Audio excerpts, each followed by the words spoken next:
नमस्कार बच्चों, स्वागत है आपका आपके अपने YouTube चैनल पर, जिसमें आपको अभी हमने पिछले पार्ट में, इससे पहले वाले वीडियो में हमने पार्ट 6 लेसन आपका है जो जैव प्रक्रम, जिसके अंदर हमने मानव में संवहन या जिसको हम परिसंचरण तंत्र भी बोलते हैं, सर्कुलेटरी सिस्टम भी बोलते हैं, उसके एक महत्वपूर्ण अंग जो हमारा पंप की तरह कार्य करता है, जिसको एक्चुअली हम हृदय बोलते हैं। और इस हृदय को हम बोलते हैं, हृदय सोचता है, हृदय महसूस करता है। हृदय कुछ भी सोचता महसूस नहीं करता, वो मन होता है।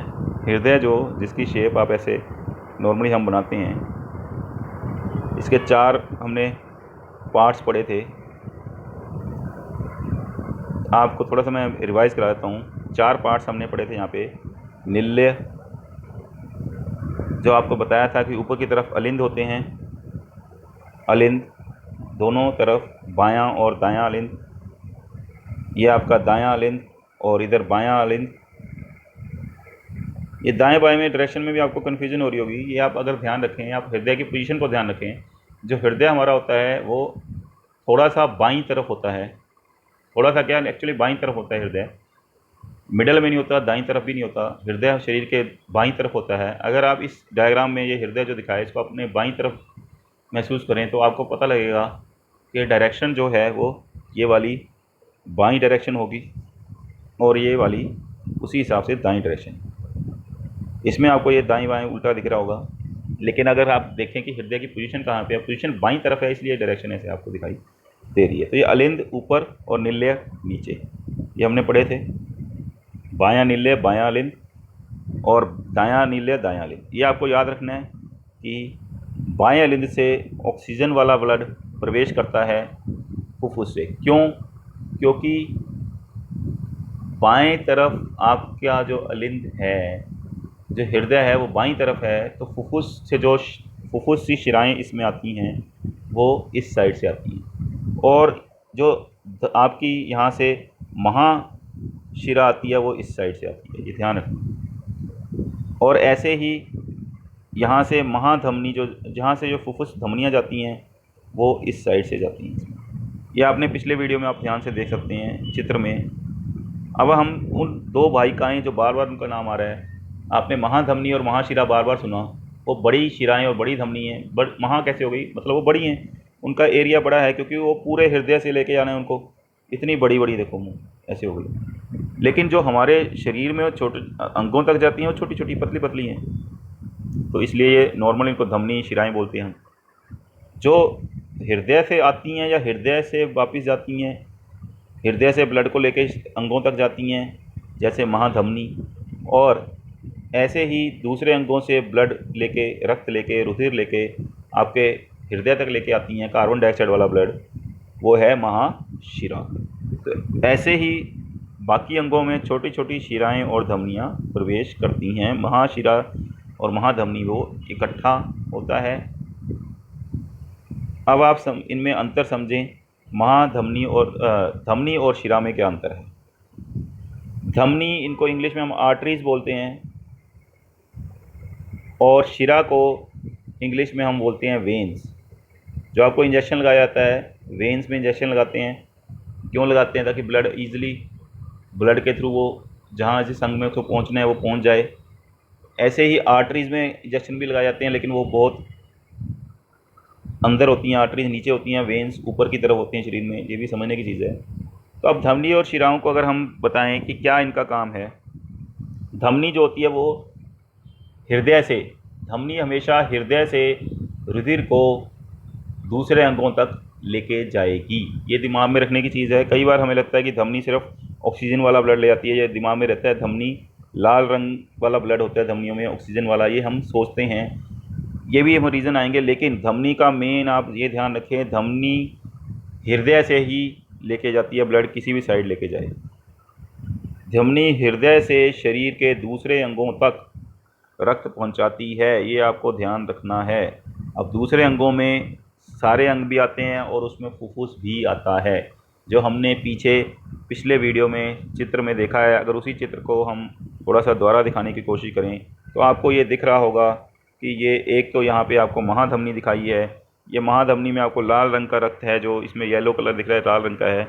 महाधमनी लेके जा रही है ब्लड को, ये आपको दिख रहा है यहाँ से, ब्लड को दूसरे अंगों तक।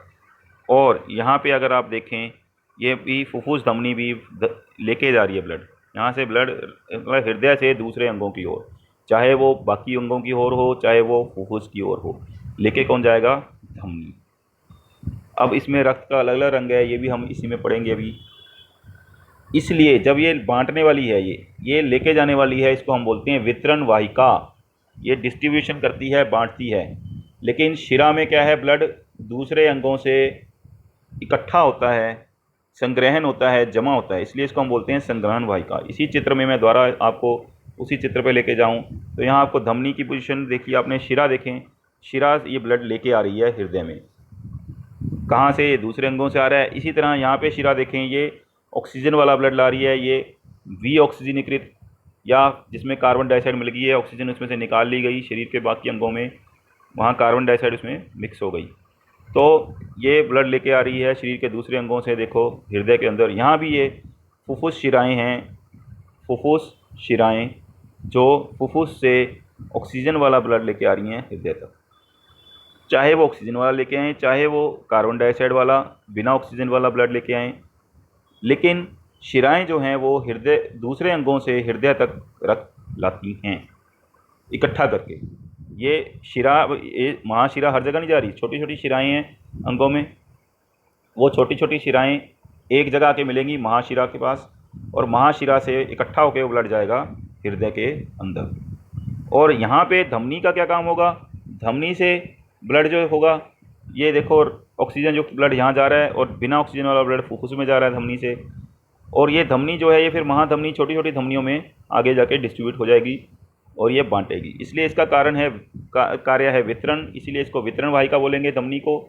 इसको रक्त को बांटना है अलग अलग अंगों में, ये रक्त को इकट्ठा करके लाती है अलग अलग अंगों से शिरा जो है, इसलिए इसको हम बोलेंगे इसको बोलेंगे हम संग्रहण वाहिका। ये देखिए, ये ज़्यादातर हमने ये हम इसमें थोड़ी सी एक आएगी, ऑक्सीजन जनित रुधिर को हृदय से शरीर के विभिन्न अंगों तक ले जाती है। क्या सचमुच ऐसा है? हाँ जी, ऐसा है भी और नहीं भी। देखो यहाँ देखो, महाधमनी लगा रही है हमने, इसी महाधमनी जो कर रही है वही धमनियों में जा रहा है, छोटी छोटी धमनियों में। धमनी में ये ऑक्सीजन युक्त ब्लड ले जा रही है, ये धमनियाँ जो है ऑक्सीजन वाला ब्लड शरीर के अंगों तक ले जा रही हैं। लेकिन एक कमी देखिए आप, यहाँ आप फुफ्फुस धमनी देखिए, यहाँ पे जो रक्त है वो लाल रंग का नहीं है, उसमें ऑक्सीजन नहीं है, वो वी ऑक्सीजनीकृत या फिर कार्बन डाइऑक्साइड वाला ब्लड है, जो कहाँ जा रहा है? फुफ्फुस में। ले जा कौन रहा है? धमनी।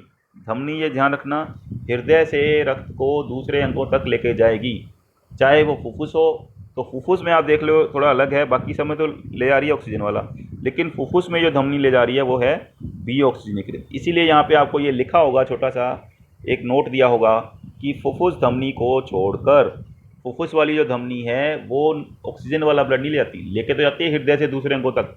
कौन से दूसरे अंग तक? फुफ्फुस तक, फेफड़ों तक, लंग्स तक, लेकिन उसमें ऑक्सीजन नहीं होती। अगर ऑक्सीजन होती तो लंग्स तक ले जाने की जरूरत थी, फिर तो लंग्स से तो ऑक्सीजन मिलती है, लंग्स में तो ऑक्सीजन पहले से है, वहाँ से मिक्स करनी है रक्त में, तो कार्बन डाइऑक्साइड वाला ले जाती है वो। तो बाकी सारी धमनियाँ जो हैं वो ऑक्सीजन वाला ब्लड ले जाएंगी हृदय से दूसरे अंगों तक, लेकिन इन सब में ऑक्सीजन वाला होगा। फुफ्फुस में तो जाके ऑक्सीजन चाहिए, वहाँ से तो ऑक्सीजन लेनी है हमें, तो इसलिए फुफ्फुस धमनी जो है वो कौन से ले जाती है? वी ऑक्सीजनीकृत रक्त। तो ये कई बार आ जाता है कि एक धमनी का नाम बताओ जो बिना ऑक्सीजन का रक्त लेके जाती है, तो वो है फुफ्फुस धमनी, बाकी सब ऑक्सीजन वाला ले जाती हैं, लाल रंग वाला।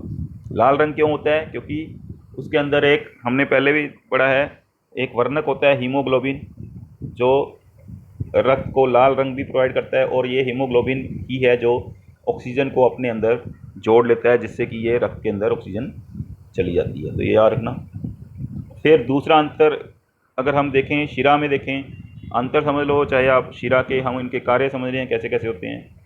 तो दूसरा है, शिराएँ हमेशा बी ऑक्सीजनीकृत, बिना ऑक्सीजन वाला ब्लड, जिसके अंदर ऑक्सीजन नहीं है उसमें कार्बन डाइऑक्साइड होगी, कार्बन डाइऑक्साइड वाला ब्लड वो लेके शरीर के हर एक अंगों तक, दूसरे अंगों तक से हृदय तक आता है। ये हमने बता दिया पहले शिरा का। लेकिन यहाँ भी वो, ये जो हमने पीछे पढ़ा, यहाँ भी एक एक्सपेक्शन आएगी, एक अलग चीज़ आएगी। देखो ये आपको शिरा दिख रही है, शिरा से लाल वाला नहीं है, नीले वाला या हरा रंग, मतलब जिसमें ऑक्सीजन नहीं है वो वाला ब्लड, उसको रंग को हम दिखा रहे हैं इसलिए कि उसमें ऑक्सीजन नहीं है, लेके आ रही है शरीर के दूसरे अंगों से हृदय तक। लेकिन एक यहाँ पे शिरा है, फुफ्फुस शिराएँ जो हैं वो ऐसा नहीं करती, वो ऑक्सीजन वाला ले आती हैं। ले आती तो हृदय तक ही हैं, ये फुफ्फुस से ला रही हैं।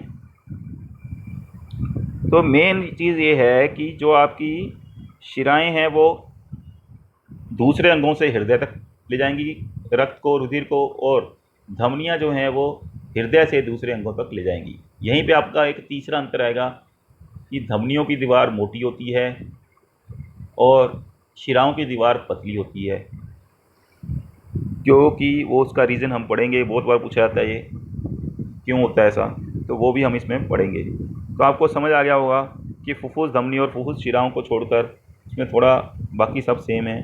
ऑक्सीजनीकृत रुधिर को हृदय से शरीर के विभिन्न अंगों तक, हृदय से शरीर के विभिन्न अंगों तक तो ले जाएगी, ऑक्सीजनीकृत भी ले जाएंगी, लेकिन एक फुफ्फुस धमनी जो है वो भी फुफ्फुस से लेके हृदय तक लेके जाती है। वो तो ठीक है, हृदय से दूसरे अंगों तक ले जाती है, हृदय से दूसरे अंगों तक ले जाएगी, लेकिन फुफ्फुस धमनी जो है वो वी ऑक्सीजनीकृत ब्लड ले जाती है, बाकी सारी धमनियाँ ऑक्सीजन वाला ब्लड ले जाती हैं। ऐसे ही यहाँ पे वी ऑक्सीजनित बिना ऑक्सीजन वाला ब्लड, जिसमें ऑक्सीजन चली गई, ऑक्सीजन यूज़ हो गई और कार्बन डाइऑक्साइड मिक्स हो गई, वो वाला ब्लड शिराएँ लेके आती हैं हर एक अंग से हृदय तक, सिर्फ फुफ्फुस शिरा को छोड़कर। क्योंकि फुफ्फुस शिरा भी लेके आएगी ब्लड फुफ्फुस से, लेकिन जो फुफ्फुस से ब्लड आएगा उसके अंदर ऑक्सीजन मिक्स होगी, इसीलिए तो फुफ्फुस में ब्लड भेजा गया। आपने पीछे पहले वीडियो में देख सकते हैं, फुफ्फुस में ब्लड, फेफड़ों में ब्लड इसीलिए गया कि वहाँ पे ऑक्सीजन मिक्स हो जाए और कार्बन डाइऑक्साइड निकल जाए। जब कार्बन डाइऑक्साइड तो फुफ्फुस में रह गई, तो ऑक्सीजन मिक्स होकर कहाँ आएगी, शरीर के दूसरे अंगों, हृदय के अंदर, जहाँ से वो फिर धमनियों से दूसरे अंगों तक जाएगी, जो हमने पहले वीडियो में देख रखा है। आप इसका पहला वीडियो देख सकते हैं उसके लिए कि कैसे कैसे जाती हैं। धमनी की भित्ति दीवार मोटी और लचीली होती है। क्यों होती है? वही जो अलिंद और नीले में हमने पीछे पढ़ा कि अलिंद की दीवार मोटी होती है, नीले की पतली होती है। नीले की दीवार मोटी होती है, अलिंद की पतली होती है, क्योंकि अलिंद में जो ब्लड आता है वो दूसरे अंगों से आता है, उसके अंदर उतना दाब नहीं होता, दूसरे अंगों में कोई पंप नहीं लगा हुआ जिससे दाब हो। लेकिन जब नीले से जाएगा, नीचे वाला जो नीले है, नीले से ब्लड जाएगा, वो दूसरे अंगों तक जाएगा, तो हृदय इसको तेज़ी से भेजेगा, ज़्यादा तेज़ी से, पंप है हृदय, पंप की तरह तेज़ी से भेजेगा, दाब ज़्यादा होगा। अगर ये पतली दीवार होगी तो दाब से वो फट सकती है, इसलिए इनकी नीले की दीवार मोटी होती है, अलिंद की पतली होती है। सिमिलरली धमनियाँ जो हैं, धमनियों में दाब ज़्यादा होगा। क्यों होगा? क्योंकि धमनी हृदय से लेके जा रही है रक्त को, चाहे फुफ्फुस की तरफ जाए चाहे दूसरे अंगों की तरफ। जब वो हृदय से लेके जा रही है रक्त को, तो उसमें क्या होगा, उसमें दाब ज़्यादा होगा, इसलिए ज़्यादा दाब को झेलने के लिए उसकी दीवार भी क्या होगी, मोटी, भित्ति मोटी होगी। शिरा की भित्ति कम मोटी होती है और कम लचीली होती है, क्योंकि इसमें जो रक्त आएगा वो आराम आराम से आएगा, दूसरे अंगों से आ रहा है, उसके अंदर कोई दाब नहीं है, वो आगे कैसे बढ़ता है, पीछे वाला बाल बंद हो जाता है तो आगे बढ़ता रहता है। ये आप समझ गए अब? आई थिंक ये चीज़ समझ गए होंगे आप। इसके बाद आपके पास आता है कि धमनियों में वाल्व नहीं होते, क्योंकि ये हृदय से आ रहा है, हृदय से पहले ही इतने दाब से आएगा, तो उसमें पीछे जाने का मतलब ही नहीं है। जब हम दाब से भेज रहे हैं किसी चीज़ को धक्का मार के आगे की तरफ, तो पीछे तो वो जाएगा नहीं। लेकिन यहाँ पे रुधिर, क्योंकि ताकि रुधिर वापस ना चला जाए, क्योंकि इसमें प्रेशर तो है नहीं, दूसरे अंगों से आने पर उसमें दाब तो है नहीं, क्योंकि वहाँ कोई पंप नहीं है। जब दाब नहीं है इसमें, तो इसलिए इसमें वाल्व लगे होते हैं, पीछे दरवाजे लगे होते हैं, ताकि वो वापस ना चला जाए।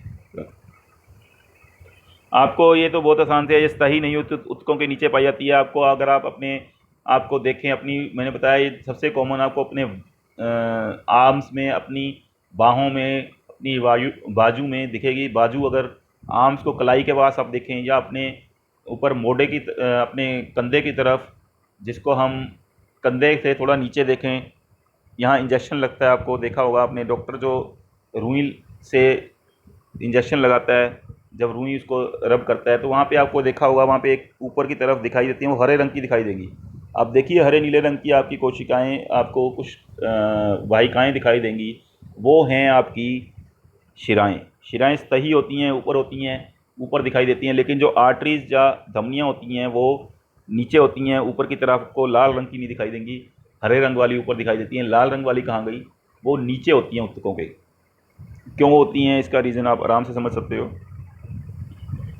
तो आप अब समझ गए होंगे अंतर। तो ये इंपॉर्टेंट क्वेश्चन है, धमनी और शिराओं में अंतर। इसी के अंदर वो छोटे छोटे क्वेश्चन बनते हैं कि धमनियों की भित्ति मोटी और लचीली क्यों होती है, शिरा की भित्ति कम लचीली क्यों होती है, जो आपको समझाया गया वीडियो के पिछले हिस्से में। इसी तरह एक कौन सी एक धमनी है, धमनियाँ ऐसी कौन सी धमनी है जो जो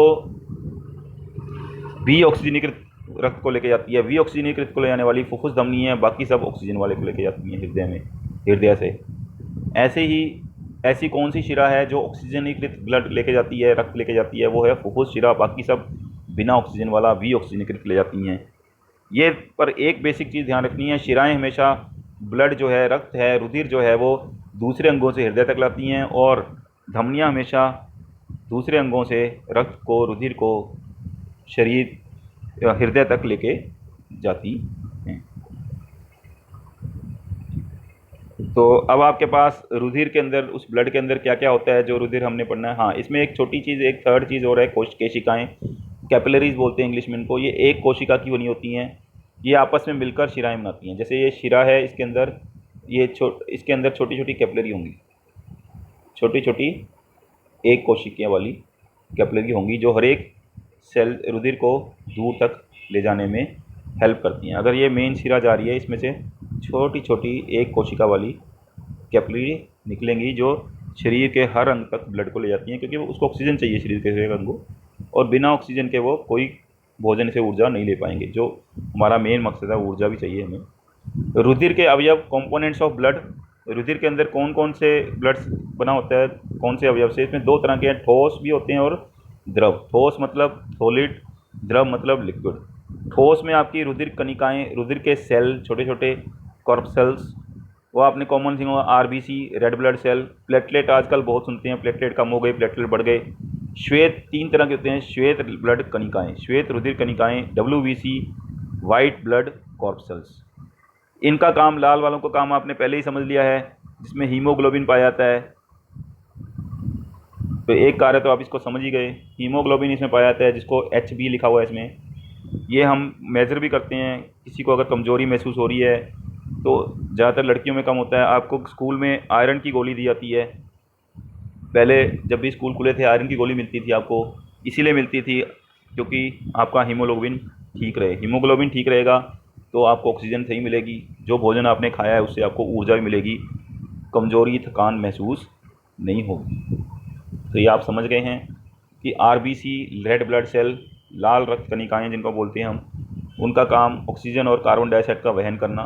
कार्बन डाइऑक्साइड निकलनी भी ज़रूरी है बाहर, ऑक्सीजन आनी भी ज़रूरी है, तो यही लेके जाएगा रक्त में ऑक्सीजन को मिक्स करके। इसमें एक हेमोग्लोबिन नाम का, ये पूछा जाता है वर्णक कौन सा है, लाल रंग का वर्णक, लाल रंग देने वाला हीमोग्लोबिन, इसी के साथ ऑक्सीजन जुड़ती है। जैसे इसमें लिखा हुआ है, आप देख सकते हैं कि ये हीमोग्लोबिन मानव में श्वसन वर्णक है, जो पीछे हमने पढ़ा था श्वसन वाले में, आप देख सकते हैं वीडियो में। और ये ऑक्सीजन के साथ दोस्ती रखता है, उच्च बंधुता मतलब दोस्ती है, जो ऑक्सीजन को अपने अंदर मिक्स करके रक्त द्वारा ले जाता है।